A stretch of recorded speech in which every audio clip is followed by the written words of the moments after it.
오늘 본문 말씀을 중심으로 누가 천국 백성인가, 누가 천국 백성인가 라는 말씀의 제목으로 함께 은혜를 나누겠습니다. 한 바리새인이 예수님을 집으로 초대한 사건이 여기에 오늘 본문에 기록이 되어 있습니다. 근데 일반적으로 여러분 우리 모두가 알고 있는 것처럼요, 바리새인들은 예수님을 적대시하고 있었던 사람들이기 때문에 오늘 이 바리새인이 예수님을 초대하고 있는 일은 흔하지 않은 매우 특별한 일임을 가르쳐 주고 있습니다. 그래서 40절을 보면은요, 예수님은 이 바리새인의 이름을 이미 알고 계셨습니다. 그의 이름을 시몬이라고 부를 때 이 시몬이라는 사람이 놀라지 않은 것을 보면 어느 정도 전에 몇 번 만났었고, 그리고 그가 이렇게 예수님을 초대한 것을 보면요, 그냥 다른 바리새인들처럼 뭔가 예수님 책 잡으려고 하는 목적만 있었던 것은 아닌 것을 알게 됩니다. 그래도 적어도 예수님을 초대했을 때는요, 이 예수님을 향한 일말의 기대감, 혹시 이분이 메시아가 아닌가라는 이 조금의 기대감은 분명히 그에게 있었을 것으로 생각이 됩니다. 그런데 그의 기대감을 산산조각 내버리는 사건이 오늘 본문에 등장하는데요.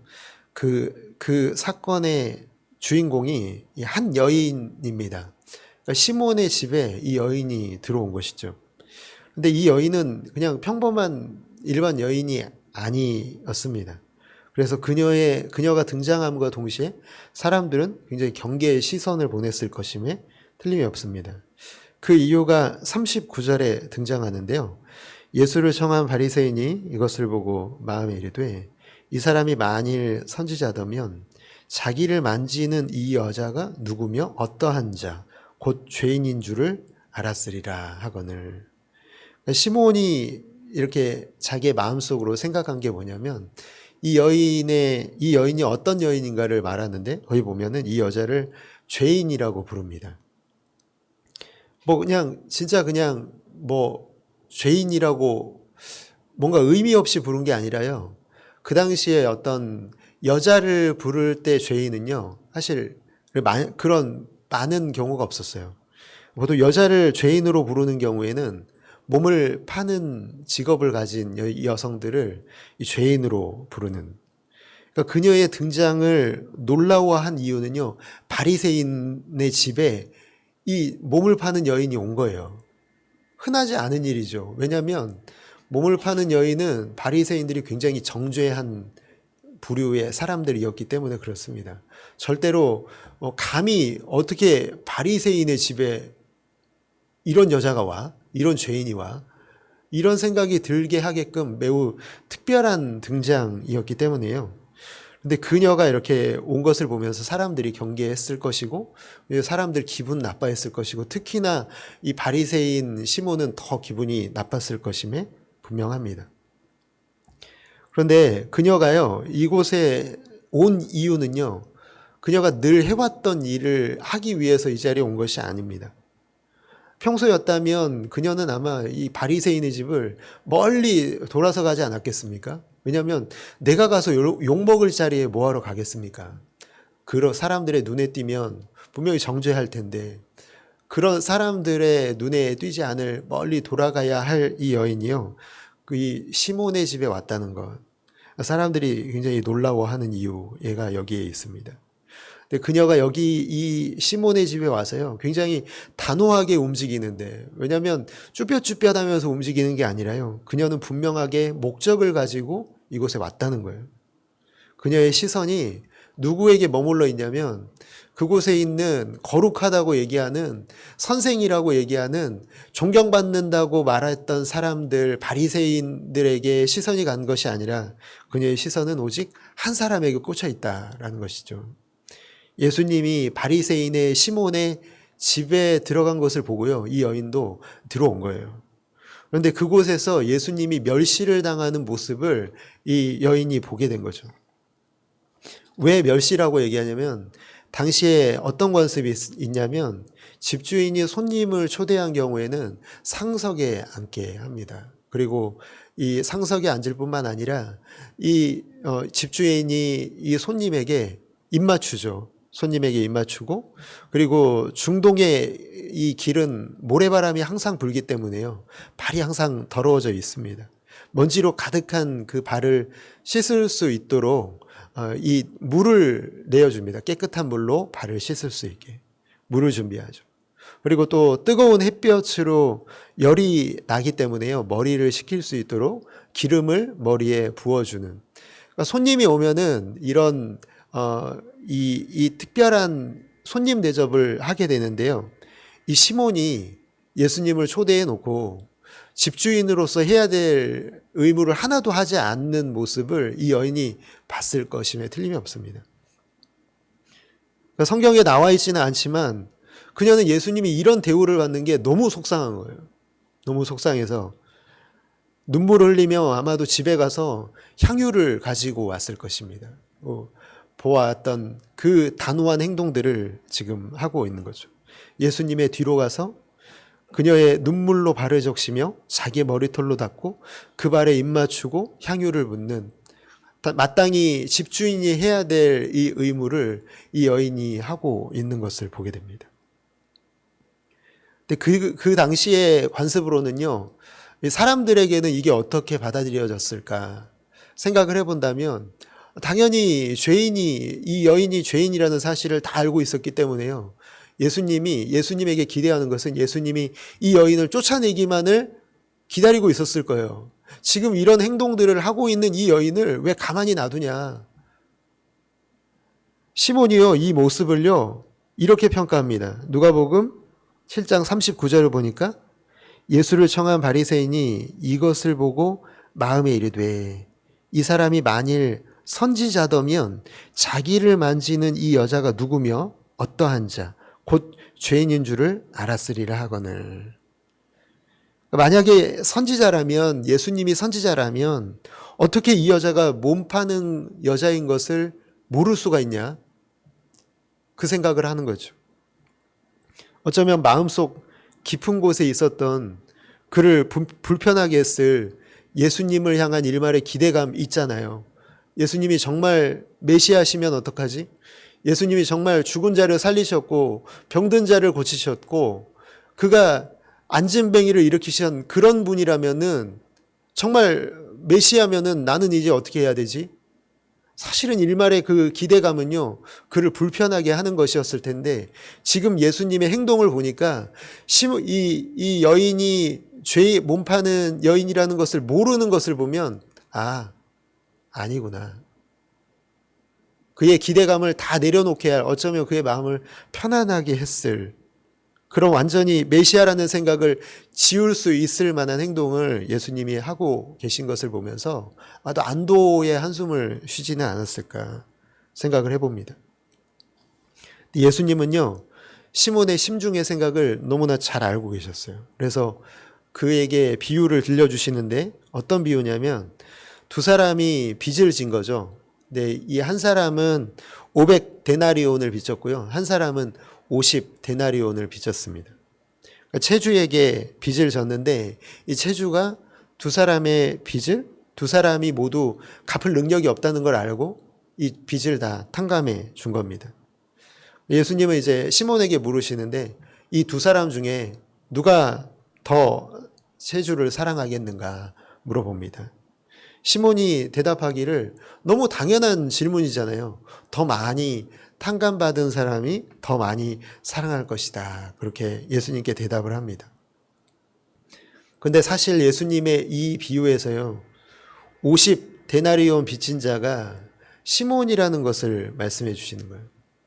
왜 그렇죠? 왜냐하면 그가 예수님을 더 적게 사랑했기 때문에 그렇습니다. 예수님을 초대하는 사랑까지는 보였지만 그에게는 그 이상의 사랑이 없었던 거예요. 예수님을 진정으로 메시아로 생각하는 그 마음이 그의 마음에는 없었고요. 조금의 기대감밖에 없었고, 그것마저도 그는 그 기대감마저도 잃어버린 모습으로 서 있었다. 예수님을 향한 사랑 없음으로 자신의 믿음 없음을 드러낸 것이죠. 반대로 여인은 어떤 사람입니까?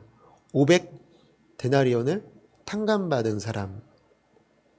그녀는 어떤 인생을 살아왔을까 생각을 해보면, 그녀가 아마 이 그녀가 인생에서 해왔던 이 부끄러운 일을 시작하게 되었을 때는 자기 인생에서 결코 용서받을 일이 없다고 생각하며 살아왔을 거예요. 나 같은 큰 죄인은 어떤 방법으로도 용서받을 수 없다라고 생각했죠. 근데 예수님이 그녀의 삶을 완전히 바꿔놓으신 거예요. 나를 용서할 수 있는 분이 계시다라는 것을 그녀가 만나게 된 겁니다. 주님과 눈이 마주쳤는지 어떤지는 저도 잘 모르겠습니다. 그러나 분명한 것은요, 그녀가 주님과 눈이 마주치는 순간 500데나리온을 탕감받은 그 감사를 느끼게 되었을 것임에 충분히 추측할 수가 있습니다. 왜냐하면 그녀가 예수님의 발 앞에 오기까지 흘렸던 눈물은요, 늘 후회의 눈물, 그리고 죄악된 그 자신의 삶에 대한 원망의 눈물이었지만, 그녀가 예수의 발 앞에서 흘린 눈물은 분명히 용서의 눈물, 그리고 주님을 향한 사랑의 눈물이었기 때문에 예수님을 향한 사랑으로 가득 차서요, 예수님의 발 아래 엎드려 계속 울면서 눈물을 적시고 머리를 발로 닦으면서요, 향유를 깨뜨리면서까지 주님을 향한 최고의 그 대접을 하고 있는 이 여인의 마음에는요, 분명한 그 감사와 기쁨이 있었을 것임에 틀림없습니다. 모든 사람들이 가지고 있는 이 통념을 뒤엎으시는 말씀을 주님이 하시는데요. 누가복음 7장 50절에 보니까 예수께서 여자에게 이르시되 내 믿음이 너를 구원하였으니 평안히 가라 하시니라. 여러분, 구원은요, 그 당시에 사람들의 구원관은 어떤 거냐면 죄짓지 않는 사람들이 받는 게 구원관이었어요. 죄짓지 않아야만 구원받는 거였어요. 바리새인들처럼 사는 사람들. 아, 구원은 저 사람들의 몫이야. 저 사람들이 천국 백성이지 라고 생각하는 사람들이 거기 다 있었다는 거죠. 시몬도 그렇게 생각하고 있었고요. 그런데 예수님의 선언은 그래서 너무 충격적이죠. 몸 파는 이 여인에게 예수님이 구원을 선포하시는 거예요. 누가 천국 백성이 되었냐면 몸 파는 여인이 구원을 받았다는 거예요. 너무 충격적이죠. 아니, 더 이상한 것은요, 구원을 받는데 선행으로 구원받았다고 얘기한 게 아니라요, 혈통으로, 그리고 우리가 하는 행동으로 구원받는 게 아니라 무엇을요? 믿음으로 구원을 얻는다. 그 당시에 사람들은 아마 너무 이해할 수 없는 일이었을 겁니다. 도대체 무엇을 믿는, 누구를 믿는 믿음이냐? 바로 그 앞에 계신 예수 그리스도를 믿는 믿음이라는 것을 이해하지 못했을 것임에 분명합니다. 그 자리에 예수 그리스도가 계셨는데 그 예수 그리스도를 향한 믿음으로 구원받는다는 말을, 나의 모든 죄를 대신 지시고 십자가에서 죽으신 예수님을 믿는 믿음으로 구원받는다는 것을 이해할 사람이 거기에 없었다는 거예요. 안타까운 일이죠. 구주가 그 앞에 계시는데 그걸 아는 사람이 없다라는 거죠. 그곳에 있는 그 많은 사람들 중에 그 여인은 알았을 것 같습니다. 분명하지는 않지만 그 여인은 그 말씀을 듣고, 왜냐하면 죄에서 자유함을 얻었기 때문에 알았을 것 같습니다. 50절의 말씀을 바꿔 말하면 예수님의 요지는 이것입니다. 이제 천국 백성이 누구냐면 이 여인이다. 왜입니까? 적게 용서받은 사람은 그것을 용서라고 생각하지도 않기 때문에 그렇습니다. 근데 많이 용서받은 사람은 다르죠. 그녀처럼요. 내 죄가 용서받지 못할 만큼 크다는 것을 경험하면 그 용서는 차원이 다른 용서가 되는 것입니다. 사랑하는 성도 여러분, 우리의 신앙생활에 오늘 이 말씀을 적용해 봤으면 좋겠습니다. 주님을 향한 우리의 사랑은 어떻습니까? 우리는 시몬입니까? 아니면 이 여인입니까? 예배가 종교 행위가 되고 헌금이 형식화되고 있다면 그때가 우리의 사랑을 점검해야 할 때인 줄 믿습니다. 우리가 예수 믿고 구원받았지만요, 그러나 구원이 이미 시작되었지만요, 아직 완성은 아닙니다. 그렇기 때문에 우리의 믿음은 사랑으로 증명되어야 하는 줄 믿습니다. 우리의 믿음은 뭘로 증명되어야 한다고요? 사랑으로요. 우리가 세상 가운데 나타내고 있는 사랑이 우리가 믿음 있음을 증명하게 될 것입니다. 그리고 그 사랑이 우리에게 차갑게 식어 있고 냉랭하다면요, 주님께서 그것을 알려주시는 자에겐 분명히 복이 있습니다. 오늘 우리가 만약에 차갑게 식어 있다면 우리의 마음이 그렇게 식어 있다는 것을 주님이 알려주시는 그런 사람들은 복이 있는 사람들인 거죠. 여러분, 신앙이 깊어져 간다는 것은요, 내가 좀 더 나은 사람이 된다고 느끼는 게 아닙니다. 내가 이전보다 다른 사람보다 내가 더 괜찮은 사람이 된다고 느끼고 있다면 그 생각을 가지고 있는 분은 이미 마음에 교만이 들어와 있는 겁니다. 신앙이 깊어져 가는 사람은 결코 그렇게 생각할 수 없습니다. 오히려 반대로 나라는 존재가요, 정말 도저히 용서받을 수 없는 죄인 중에 가장 큰 죄의 수임을 점점 더 크게 느끼게 될 것이고 점점 더 그만큼 예수님을 더 사랑하게 될 것임에 분명합니다. 사랑하는 성도 여러분, 우리의 마음이 주님을 향한 사랑으로 깊어져 간다는 것은요, 우리가 얼마나 큰 죄인이고 그 죄를 용서해 주신 주님이 얼마나 나를 뜨겁게 사랑하셨는지를 점점 더 많이 깨달아가는 것이라는 것이죠. 주님을 위해서 그래서 살아가는데 인생의 모든 에너지를 쏟아도 아깝지 않게 되는 거예요. 아깝지 않게 되는 거예요. 우리의 모든 삶을 주님을 위해서 사는 데만 집중해야만 내 마음이 시원하게 되는 것이 우리의 신앙이 깊어져 가는 것인 줄 믿습니다. 점점 더 나아지는 게 아닙니다. 낫다고 여겨지는 게 아닙니다. 더 부족하고 더 목마르고 더 갈급하고 더 주님을 사랑하기에 내가 부족하다고 느끼는 게 신앙이 깊어져 가는 것이죠. 시몬은 여러분 기회를 받았잖아요. 근데 이 시몬에게 예수님이 말씀해 주시는 것은요, 적어도 그에게 기회가 있었다는 거예요. 돌이킬 기회, 주님을 사랑할 기회. 그런데 시몬이 어떻게 살아갔을지는 저는 확신이 없어요. 그가 정말 돌이켰을지, 나중에 예수님을 어떻게 믿었을지. 그러나 많이 탕감받은 이 여인은 분명히 달라졌을 거예요.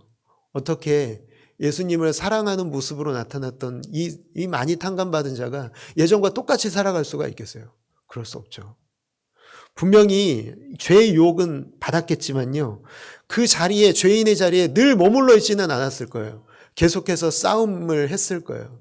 예수님을 사랑하는 그 마음을 가지고 자신을 덮쳐오는 모든 죄와 피 흘리기까지 싸우는 삶에서 벗어나지 않았을 것입니다. 믿음의 사람으로 살았을 것 같습니다. 예수님과 교회에 대한 최고의 은유는요, 머리 대신 예수님과 몸된 교회이지만요, 그러나 우리의 헌신을 나타내는 최고의 은유는요, 신랑 되신 예수님과 거룩한 신부의 혼인잔치입니다. 그날을 준비하는 거예요. 혼인잔치 그날을 우리가 준비하는 새 신부로 단장하는 준비. 여러분, 우리는 거룩한 신부이지만요, 자격 없는 신부예요. 자격이 있어서 신부된 게 아니에요. 거룩하기 때문에 신부된 게 아니에요. 이미 신분이 신부이기 때문에 우리는 주님께 거룩하다고 얘기를 듣는 것입니다. 창녀였던 우리를 신부로 삼아주신 주님의 은혜가 우리에게 너무나 큰 거죠. 신랑 되신 예수님은 많이 탕감해 주신 데서 그치지 않고요, 우리를 거룩한 신부로 삼아 주신 줄을 믿습니다.